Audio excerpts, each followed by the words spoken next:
চরণ আলীর সকাল শুরু হয় সূর্য ওঠার আগে। পুরনো ধুতি পরে মাঠে চলে যান, মাটির গন্ধ শুকেই বুঝতে পারেন এবার ফসল কেমন হবে। গ্রামের সবাই বলে, চরণ ভাইয়ের চোখ মাটির সাথে কথা বলে। তবে বয়স হয়েছে, হাঁটতে কষ্ট হয়, তবু মাথায় পুরনো গামছা পেঁচিয়ে কাজ করে যান। তার জীবনের একটাই স্বপ্ন, মেয়েকে মানুষ করা। সালমা এখন শহরের কলেজে পড়ে। সে গ্রামের প্রথম মেয়ে যে শহরে গিয়ে পড়াশোনা করছে।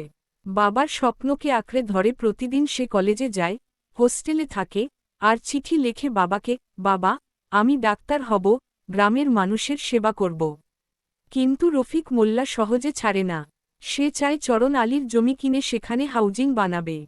একদিন এসে বলল, রফিক, চরণ ভাই, এই জমি আর আপনার সামলাতে কষ্ট হয়, দেন আমায়, ভালো দাম পাবেন।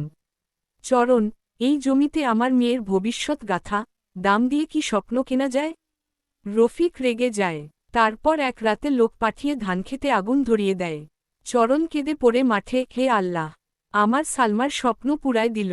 খবর পেয়ে সালমা আসে, সাথে শহরের বন্ধু শিহাবও আসে। তারা গ্রামের থানায় যায়, অভিযোগ করে। শিহাব সাহস করে চেয়ারম্যানের বিরুদ্ধে দাঁড়ায়। তদন্ত হয়, আগুন লাগানোর প্রমাণ মেলে। রফিক ধরা পড়ে।